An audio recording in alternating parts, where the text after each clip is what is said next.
Hi, Sparkles, and welcome back to Intuitive Wisdom. This is episode 240. Intuition isn't usually loud. It doesn't force, it doesn't compete for attention. Most of the time, it arrives quietly, as a nudge, as a feeling, a subtle knowing that asks us to trust something we can't always explain. And if you've ever followed your intuition, you know it can feel a little scary at first, especially in a world that teaches us to look outside of ourselves for answers instead of within. Today, I'm joined by the incredibly gifted Stefanie Bollini, an intuitive energy reader and healer whose work has genuinely expanded the way I think about alignment, energy, and self-awareness. In this conversation, we explore her spiritual awakening, how she learned to trust her intuition, and the importance of discerning what energy is actually yours and what isn't. We talk about energetic awareness and why it matters so deeply for healing and growth. Because when you begin relating to yourself as energy, as vibration, you start recognizing what feels aligned and what no longer does. We also dive into tarot as a tool for intuitive development, how energy exists in layers, her favorite tarot decks, and why practices can become beautiful doorways into deeper self-trust and spiritual connection. And I'll add this. I had a session with Stefanie myself, and it was absolutely fantastic. Her energy is grounding, gentle, insightful, and deeply affirming. So if you've been feeling a spiritual nudge lately, a longing for something more, or a desire to reconnect with yourself in a different way, this conversation is for you. Here we go. Welcome to Intuitive Wisdom, a space where insight meets energy and intuition leads the way. I'm K. Margaret Solorio, author, Angel Reiki Master, biotech graduate, and a guide for those seeking alignment in their home and life. Whether you're navigating change, clearing emotional clutter, or simply craving clarity, Intuitive Wisdom invites you to slow down, tune in, and rise into your authentic self. New episodes weekly. Come home to your own knowing. All right, Sparkles, quick announcements before we get to today's interview. First, I've created a free 3-day experience to help you gently reset your space and your energy. It's called the Spring Energy Refresh. Excuse me. This isn't about perfection or deep cleaning your entire house. It's about clearing stagnant energy, inviting lightness back in, and reconnecting your space to the natural rhythm of spring. Inside, you'll get simple guided checklists, reflection prompts, and grounding rituals. It's just 3 days, and by the end, your home will feel lighter, and so will you. You can download it for free at deliciousEase.com/spring. And if you're ready for deeper support, I offer my home frequency reset service, which are remote sessions where I tune in and clear the energy of your home so your space feels calm, supportive, and aligned again. Our homes hold on to an emotional residue of everything we experience, stress, transitions, even old patterns, and over time that can feel heavy. This work gently clears that buildup so your home can truly support you. You can learn more and book a session at deliciousEase.com/services. And if you're interested, my book, Make Ease Your Vibe, is now available on Amazon in both paperback and Kindle versions. It's filled with practical tools to help you shift your mindset, your energy, and your relationship with time in a way that feels intuitive and supportive. And when you purchase your copy, you also get access to exclusive bonuses. That's bonus content for each chapter. You go to deliciousEase.com, click on book at the top, and enter your information for access. And finally, I'm excited to share that Intuitive Wisdom now has listener support open. If this podcast has supported you in any way, you can give back with a monthly donation starting at just $3 a month. As a thank you, you'll receive a shout out on our monthly Insights episode, a custom blessing spoken in your name, and healing energy intentionally sent your way. It's a beautiful exchange of energy, and it truly helps keep these conversations flowing. You can become a supporter through the link in the show notes. All right. Thank you so much, and let's get to today's episode. Welcome again, Stefanie. Thank you so much for joining me today. How are you? Good. I'm doing well. Thanks for having me. I'm really happy to be here. Yeah, I'm excited you're here too. Yeah. Well, you may know on this podcast, we like to explore what it means to live in alignment with your energy and how trusting your intuitive wisdom can transform both your inner and your outer world. So I ask all my guests, and I'm curious for you too, if you could share a time when your intuition nudged you to do something unexpected. Yes. I'd like to say first off that I feel like I've lived my life guided by intuition even before I kind of dropped into this work. Yeah, that's amazing. And it's served me well, and also the most prominent time that my intuition has guided me is in doing the work that I'm doing now. I was, having my spiritual awakening and confused and really lost. And, I had a therapist, just a regular talk therapist. And then I started to explore other things. I was doing this meditation, guided meditation with energy work with the teacher that I worked with eventually. And I just didn't know what to do, but my intuition said, stop this, do this. And so I just said to my therapist, I'm not doing this anymore. I'm going to give this a try. And I have to say that even, sometimes we think like intuition's guiding us. It's so beautiful and smooth. And in reality, it's scary at first to trust your intuition. And It's often the hard thing. yeah. And it's also hard to discern like what's fear that's serving me, that's pushing my boundaries, and what's like real fear, like that I shouldn't go this way.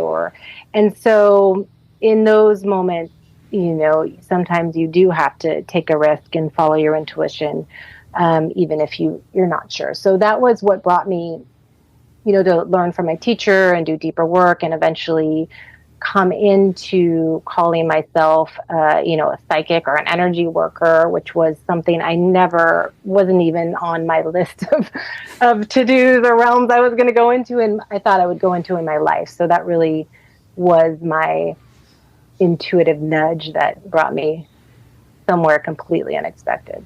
And I'm curious, did it feel like kind of just stepping onto new ground, or like something you just couldn't ignore, so it was something you needed to try or do? Which part? The going energy into work? Yeah, going into energy work and trusting yourself, or calling yourself a psychic or an energy worker. Does that feel like, I don't know, when it came to be that time, did it kind of feel like the next logical step, or exciting to step into a new world, or more like, well, this feeling won't go away, so I better give it some attention?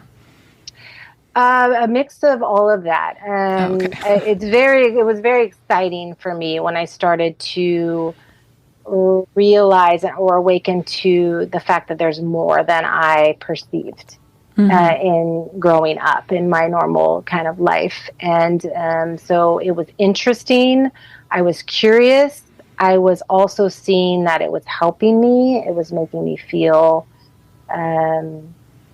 something I've never felt before, which was a connection to something larger than myself. I was never raised in a deep religious belief or anything like that, or taught how to connect. And so, all of those things kind of kept me going. They're like little crumbs, right, along the way that just kept me satisfied enough to go to the next step. And a lot of pushing boundaries for myself internally. So it was a lot of being courageous in that way. Yeah, that makes a lot of sense. You provide something called intuitive energy readings, and I'd love to learn more about that, how you help your clients reconnect to their innate wisdom. How do you do it? Do you see energy? How do you read someone's energy field? How does it work for you? Yes. Well, firstly, one of the first steps just to reconnect, for somebody to reconnect with their innate wisdom, is just an energy reading itself. So in an energy reading, what happens is a space is created to see the actual essence and spirit of a person without all of the layers, right? All the stuff that we put on, our roles, our patternings, our programs we've learned from family or culture.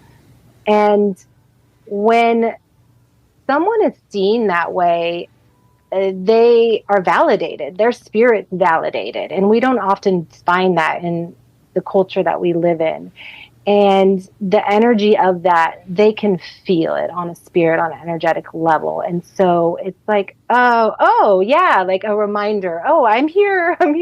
And so they feel that too when we're in a session. So that's kind of the doorway of how I work. And just the process alone of being in a session is often validating for somebody.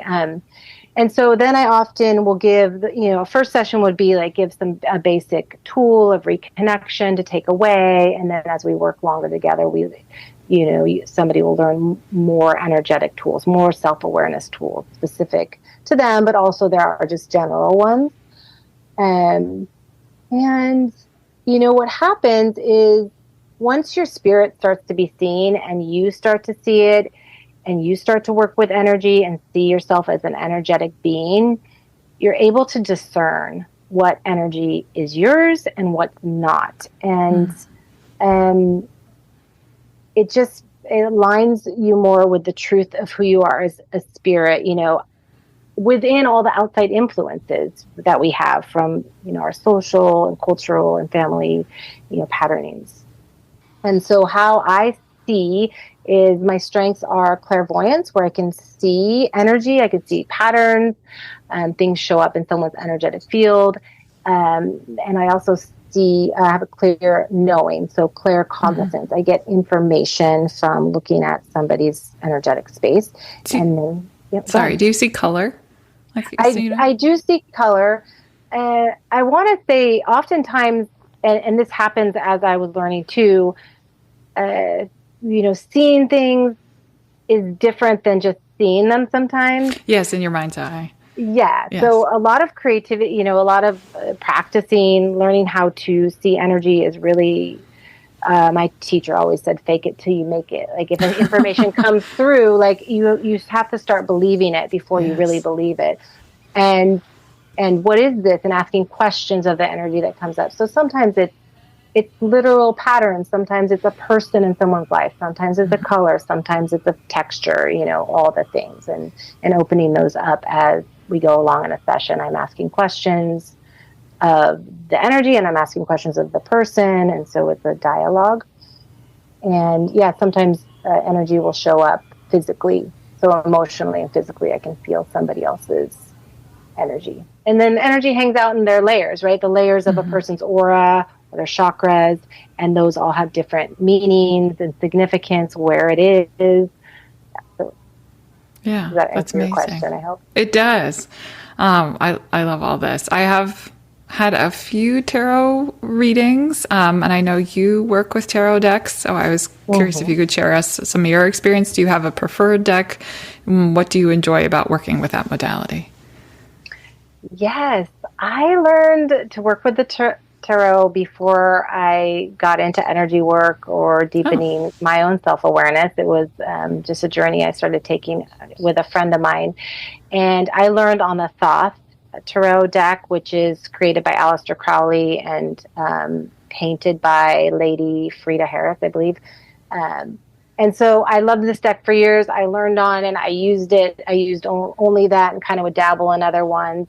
And then when I started deepening into my own self-awareness and working with my energy field and learning some things from my ancestors, I was drawn to my new deck, new to me, which is called Tarot of the Spirit. And it's a mother-daughter team that created it, Joyce and Pamela Eakins. And this deck really incorporates more outright the Kabbalah, kind of Kabbalah mystery school elements. And so I was really connected to that. So I used that deck. When I started using it, I was like, this is the deck for me. I felt really aligned with it. And so I use that mostly now. I still kind of have other decks I like to experiment with, but that's my main. Yeah, I love tarot. So I just love tarot so much. I think it's fun. And is it all the symbolism and the connections, or is it just that it's another way of like, for lack of a better word, sparking information from spirit? Yes, I think it's both. And there's many, different ways you can use it. You can go as deep as you want. You could take it for, learning all just the symbols mean this and this means this. Or you could use it as a tool to open up, your intuition. I think it's a great way to practice intuition when you're looking at the symbols. They really do hold information that opens up for you. And it's a great way to say, ask your question and do a reading on yourself and kind of see how you connect or what brings up information inside of you just by looking at the cards and then reading about them, obviously in the books that are offered with them. They're just doorways for more information. Yeah, that's a nice way of putting it. Yeah. Do you find that the people who seek you out are already experiencing a spiritual awakening, or they're curious, or what do they? Yes. Yeah, all of the above. Yeah. People are curious. People that usually come for a reading are already having this nudge. They're either are in a spiritual awakening, or they're longing for something else, right? They're longing for something deeper. They're longing to kind of figure out which direction to move. And what I often find is, yes, it's the door that's opening to deeper self-awareness. And it is an opportunity for them to ask more questions that are more meaningful, to relate with themselves and the life they're living in a deeper and different way, right? That's oftentimes the people, they're going through what's this? This is I don't know what this is, or I don't know what this longing is. It's usually a good indicator that you're just looking to deepen yourself. More understanding. Yeah. Maybe less guidance, or more internal guidance, I guess. Yes. Listening to themselves in a different way, right? And if you really think about it, when we're listening to ourselves as we're growing up, or becoming the people we are, oftentimes we're listening to messages that really aren't ours, or aren't from that deeper place. And that's okay, because we don't know how to do that, or we haven't learned. And we get to a spot where we're like, oh, what else? What else is there? Yeah, that makes sense. Yeah. I would love to hear from your perspective, with all this wealth of knowledge, why you think energetic awareness is important for growth and healing. Yes, energetic awareness is so important for growth and healing, because everything literally has an energetic vibration. We have one, our thoughts, our patterns, our, other people, the places we live, the jobs we take, the clothes we wear, everything is energy, right? And when we start to relate with ourselves and understand and know ourselves as a vibration of the essence of us as a spirit, then we can really recognize when something is aligned with us and our life and our past. We can say, like, oh yeah, this really feels like me, or the right way to go, or this is just really isn't the best direction that will allow for peace, or expansion, or opportunity in my life. So it just allows more certainty in who we are, and in our internal guidance and the choices we make. It helps in all of our relationships, helps in our relationship with ourselves, which is primary. I like how you said that, the alignment piece, because I feel like alignment is a word that's thrown around a lot. And it at surface level makes sense, but the way you explained it really made sense, that if you're more aware with your own kind of frequency, you can recognize that in others or in other things, and kind of drop out of your head and trying to analyze if things work for you, and just allow them and feel into it, to whether it works for you, and not it. The way you said it, I appreciate, because it feels like a very non-judgmental place, and not trying to sift and sort through things, but just acknowledge, okay, this is where I am, and this is in alignment with me. Like, that's enough. Allowing the energy to be enough. And I do believe, well, not only do I believe, but this is a gentle and subtle situation when you're working with energy. And we live in a world with a lot of noise. Yes, we do. In order to, it's not about getting in alignment, right? Like, it's not about jumping over there and shoving myself into that spot that feels good. That's a good point. Yeah, it's really about tuning in and getting quiet and feeling the subtleties of life. And we're like, go, go, go. And we know that about ourselves. And we do have all these beautiful practices that are available to us now. And something I find missing in some of them is really just the the slow down for the sake of it, right? Versus the slow down to do it right or get life to be this, or it's very subtle. It's a very subtle tweak that we can all benefit from, I think. Yeah, but I love the way you say that. Like you slow down. Usually think of slowing down to be able to hear my intuition. I feel my intuition is like a whisper. Like you said, it's very gentle. And so I can easily argue myself out of my own intuition or just ignore it because it is so quiet. So I've thought about like meditating and slowing down to that point. But I like this idea of, I'm going to think about that for a while, of slowing down to the point of being able to recognize the alignment. Like listening to intuition. Yes. And then trusting, right? And trusting. yes, that's also been big lessons for me right now. One thing is knowledge. Next step is wisdom, applying that knowledge, actually making it useful for yourself.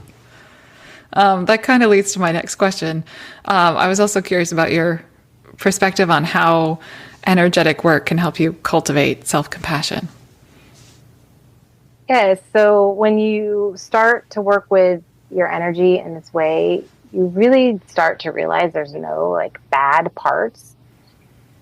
It's just learning and growth. The first thing that happens with this work is just like I was saying, we really start to soften and we soften internally. And this just increases space to see and potentially accept, right? All of us, all that is outside of us, but also all of what is internal for us. And we start to see it as just part of us and how we can relate with it. Then we realize, oh, I'm my biggest gift. I'm my biggest exploration. I'm my biggest, thing here. It's really kind of beautiful. I just had a, memory of when I really realized that in some of my learning and growth, that I've spent a lot of my life looking for somebody outside that would just get me, right? Just I could connect with, and I realized that I am that person. And I found the connection, and it feels good. It feels good to discover that, to love yourself. Yeah. And I think I agree. I think it's hard, but I think it all, like you said, it helps the energy. It helps you see everything as good. And then applying that kindness back to yourself. It's profound. It is. And oftentimes we see our kind of like, we label our like bad parts and we go, oh, yuck, right? Our instinct is to say, oh, I want to get rid, or I want to change. And yeah, of course, we want to grow, but looking at it in a way, in a compassionate way, like, oh, this is part of me, and it served me maybe at some point. Does it serve me now? And start relating with it in a different way, having conversations with it, and embracing it for what it is. It doesn't have to stick around. Yeah. Is there anything you would like to add to our conversation? Yes, just in general, we're all here having our, self-discovery. We're living on this earth, being people, and we have the ability to choose how deep we want to experience our lives, right? How like deep we want to relate with it. And it's up to us. If we want to have a deeper connection, we want to feel different than just the go, go, go, we have access to that. It's just about being curious. And I would say, if you don't do anything, but you're interested in self-awareness or any just softening, is just to take time each day to stop, close your eyes, just internally gaze and focus on your breath. 5 minutes is ideal to start with. And just doing that alone is really profound, and it's a gift. It's free. So I appreciate that part. Yeah, that's wonderful. Yeah. Well, where can listeners connect with you and your work? So listeners can connect with me on Instagram at Energy Aligns. I also have a YouTube channel where I primarily do a weekly collective tarot reading. That's also at Energy Aligns. Yes. It's every Thursday. I usually put it out. And then my website, energyalliance.com. Wonderful. And I'll, of course, include all that in the show notes. Thank you. But thank you so much. I really appreciated this conversation. Me too. Thank you so much. Thank you for joining me on Intuitive Wisdom. If this episode brought you clarity or inspiration, please take a moment to leave a 5-star review. It truly helps others find this space. And if someone you love, you could use a shift in energy, share this episode with them. You never know what might resonate. For more, explore my frequency reset service, tune into more episodes, or begin the journey through my book, all at deliciousease.com. That's DELICIOUSEASE.com. All right, until next time, trust your energy, honor your space, and keep coming home to yourself.